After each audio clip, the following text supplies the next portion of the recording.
Hi friends, welcome to our channel. ரொம்ப நாள் கழித்து நம்ம ஒரு லாங் வீடியோ போடுறோம். ஃபுல் வீடியோவாக பாருங்கள், ஸ்கிப் பண்ணாமல். வாங்க நம்ம வீடியோக்குள்ளே போகலாம். நம்ம எங்கே போயிருக்கோம்னா பெரியம்மா வீட்டு மாரியம்மன் கோயில் பண்டிகை ஃப்ரெண்ட்ஸ். அதுக்காக தான் இன்வைட் பண்ணியிருந்தாங்கன்னு போயிருந்தோம். அங்கே வந்து ஒரு 12 மணி பக்கமாக தான் வந்து கரகம் வரும், பூங்கரகம் வரும். இப்போ எங்கள் வீட்டு சைடில் எப்படின்னா, அம்மா வீட்டு சைடு இல்லை ஹஸ்பண்ட் வீட்டு சைடு எல்லாமே இங்கெல்லாம் நைட்டு தான் பூங்கரவம் அக்னிகரம் எல்லாமே நைட்டு தான் பண்ணுவோம்.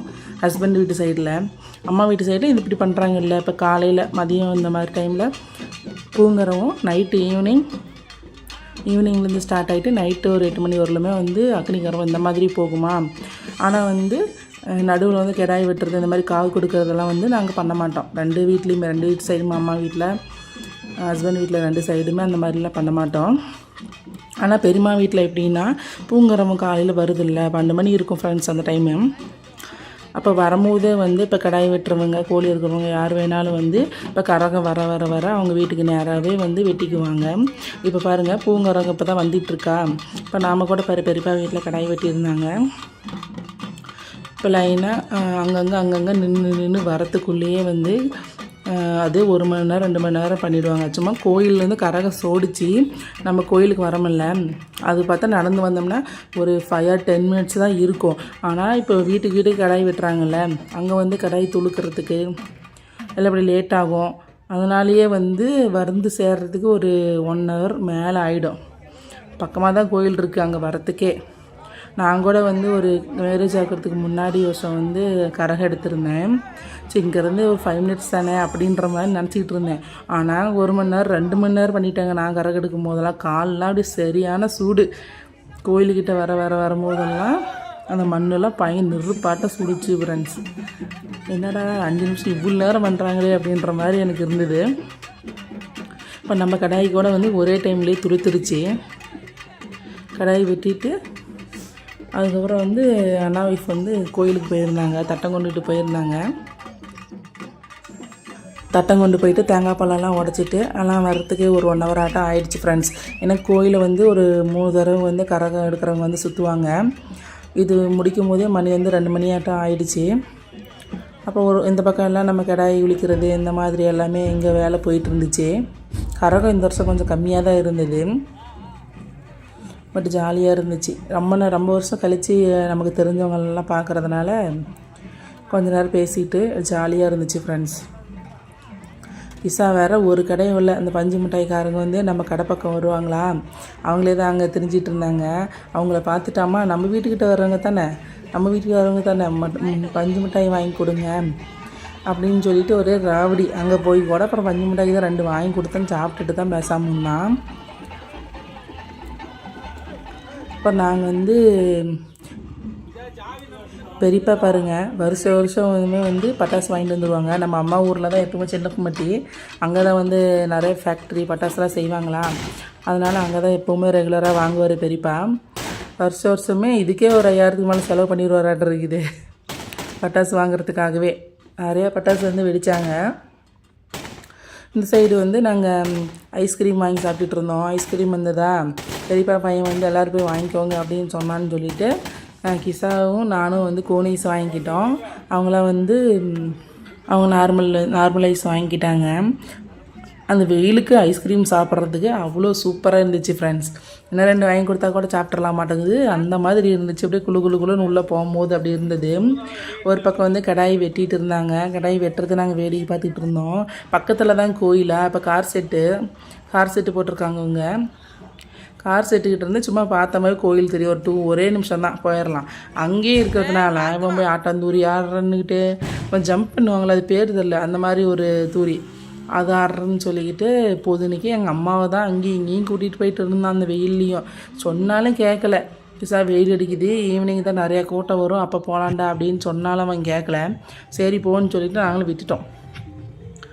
ஆல்மோஸ்ட் வந்து கடாய் ஒழிச்சு கறி எடுக்கிறதுக்குள்ளே நாங்கள் வந்து பெரியப்பா வீட்டுக்கு போயிட்டு வந்துட்டோம். இது வந்து கார் செட்டு ஃப்ரெண்ட்ஸ். பெரியப்பா வீடு வந்து கொஞ்சம் உள்ளே போகணும். கரகம் சோடிக்கிறாங்கன்னு சொன்னோம்ல, அங்கே இருக்கிறாங்க. இந்த கோயிலுக்கு பக்கத்துலேயே வந்து பெரியப்பா பையன் வந்து கார் செட்டு போட்டிருக்கான். கார் வந்து சேல்ஸ் பண்ணுறாங்க. அதனால சரி இது பக்கமாகவே பண்ணிக்கலாம் அப்படின்னு சொல்லிட்டு இங்கே நாங்கள் ரெகுலராக இப்போ இங்கே தான் பண்ணிகிட்ருக்கோம். சமைக்கிறதுக்கு எல்லாத்துக்குமே வந்து ஆள் வச்சிட்டாங்களா. ஒரு அண்ணாவும் ஒரு அக்காவும் வந்திருந்தாங்க. நாங்களுமே கொஞ்சம் ஹெல்ப் பண்ணியிருந்தோம்.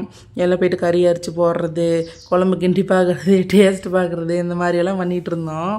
அது நல்லாவே பண்ணியிருந்தாங்க சாப்பாடு எல்லாம்.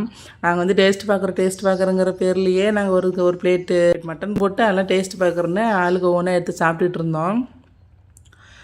சாப்பிட்டுட்டு நானும் தங்கச்சியெல்லாம் ஜாலியாக பேசிக்கிட்டு இருந்தோம். தான் வந்து எங்கள் அம்மாவை விடவே இல்லை, மறுபடியும் கோயிலுக்கு இழுத்துட்டு போயிட்டான் ஃப்ரெண்ட்ஸ். 1 மணிக்கு 1:30 மணி இருக்கும் கடாய் வெட்டி. ஆனால் நாங்கள் சாப்பிடும்போது வந்து 5 மணி ஆகிடுச்சி. எல்லாமே கொஞ்சம் இன்றைக்கி லேட் ஆகிடுச்சி. குடல் வந்து இன்னும் 2-3 குடல் போய் எடுத்துகிட்டு வந்தாங்களா, எல்லாம் ஒன்றா போட்டு வேக வச்சதுனால கொஞ்சம் வேகிறதுக்குமே கொஞ்சம் லேட் ஆகிடுச்சி. அதுக்குள்ளே எனக்கு ரொம்ப பசியாக இருந்தது. காலையில் வர நான் சாப்பிடாமையே போயிட்டேனா. அப்புறம் முட்டை ஒளிச்சு வச்சுருந்தாங்களா, அதில் தான் நான் 2 முட்டை எடுத்து சாப்பிட்டேன். பசிக்குது, ரொம்ப பசிக்குது அப்படின்னு சொல்லிட்டு சாப்பிட்டு சீக்கிரமாக ரெடி பண்ணாங்க. ரெடி பண்ணிவிட்டு சாப்பிட போயிட்டோம் ஃப்ரெண்ட்ஸ். என்ன செஞ்சாங்கன்னா, மட்டன் குழம்பு, மட்டன் கிரேவி பண்ணியிருந்தாங்க, குடல் வறுவல், அப்புறம் எலும்பு தனியாக எடுத்து வறுத்துருந்தாங்க, ரசம், முட்டை, அப்புறம் வந்து ஸ்வீட்டுக்கு வந்து மைசூர் பாக்கு வாங்கிட்டு வந்துருந்தாங்க, பேக்கரியில் இருந்து அதை வச்சுருந்தாங்க. அப்புறம் மேங்கோ ஜூஸ் வாங்கிட்டு வந்துருந்தாங்க. நல்லா இன்றைக்கி ஒரு புடி அப்படின்ற மாதிரி தான் ஆச்சு. ரொம்ப நாள் கழித்து ஒரு விருந்து சாப்பிட்டோம். சூப்பராக இருந்தது.